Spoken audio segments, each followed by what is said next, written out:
Get ready for your daily dose of marketing strategies and tactics from entrepreneurs with the guile and experience to help you find success in any marketing capacity. You're listening to Marketing School with your instructors, Neil Patel and Eric Su.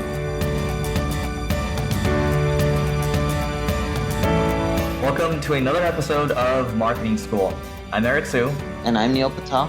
And today we're going to talk about how to integrate chatbots into your marketing. So the chatbot craze has been happening since 2016. A lot of investment dollars have been going into it. Slack started a bot fund as well. You can see some bots have actually raised a couple $1 million. So the question is, well, first, what are chatbots exactly? So these are, it could be where you go into Facebook Messenger and you talk to 1-800-Flowers and you get flowers delivered to you. Or a simple bot could be, American Express. They send me like a quick notification, when I'm spending on something or, when I've been charged. So a bot, you can talk to them, in a very kind of very robotic way right now. It's not as fluid as you'd like it to be versus talking to like a chat support customer. But, chats can at least understand at a basic level kind of what you're looking for as long as you're very targeted with kind of your queries. In terms of chatbots with marketing, I'll give you an example of what you can do is, if people visit a certain page on your website. So let's say for Single Grain, for example, if they're interested in marketing services and they visit our case studies page, maybe we're going to tailor a message to them specifically around hey, do you have any questions around our services or do you have any questions on our case studies? And then from there, you can have your bot write back to them based on, how they responded.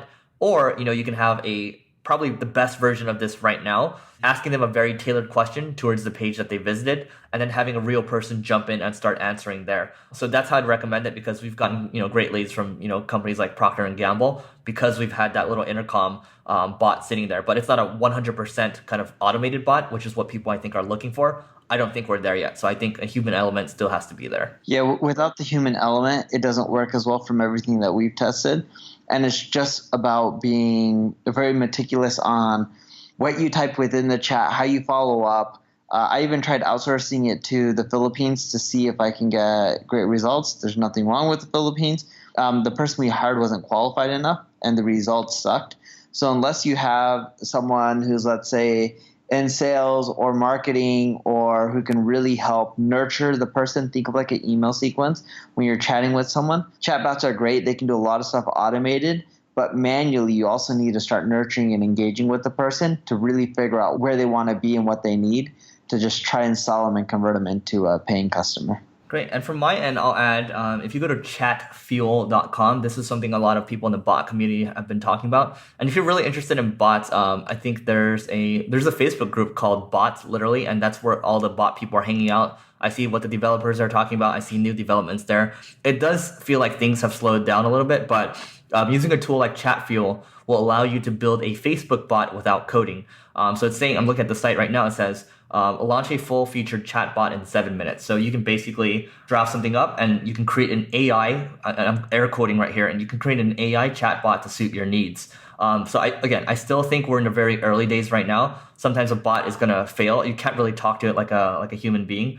Hey, the fact that it's, you can create a free bot and no programming required, I think it's worth taking a look at. I'm just looking at some of the queries right here. So let's see. Right here it says, hi there, I'm Manny, a CrossFit chat box. Check out our menu or ask me a specific question. So you can put in a menu there, or you can ask a question about contact information, for example, and then they'll show it. So it's getting better and better, but like I've mentioned a couple times already, I still think we're early days. But some of their clients, I'm looking at Adidas, British Airways, MTV, BuzzFeed. So chatbots are gaining traction.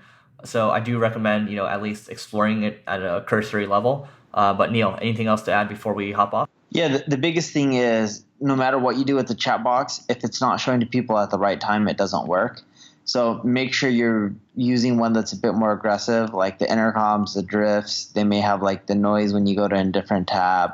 The way they pop up, like they don't make enough noises. They should have bells that pop up and stuff like that. They're not aggressive enough. And I know that may sound crazy to some of you guys, but I found that through my testing, the more aggressive it is to get someone's attention, the better off you are. Due to the fact that, yeah, sure, some of it's automated, But with the manual human component, you're able to help people better than if they were just roaming your site and trying to figure out things on their own. So for that reason, I do think it's worth leveraging a chatbot as much as possible. You'll see that you can get more sales. It's great for your marketing as long as you can get people to interact. And if you're not aggressive enough in showing the chatbot, no one's really going to use it and you're not going to see any results. Yeah, and ultimately in sales, it's your job to convert people. If you're not selling people, you're fundamentally doing a disservice to others if your product is actually good. So it's your job to, use chatbots to your advantage and bring people to the point of sale, which is what marketing is. So that's it for today's episode of Marketing School. We will see you tomorrow. This session of Marketing School has come to a close. Be sure to subscribe for more daily marketing strategies and tactics to help you find the success you've always dreamed of. And don't forget to rate and review so we can continue to bring you the best daily content possible. We'll see you in class tomorrow, right here on Marketing School.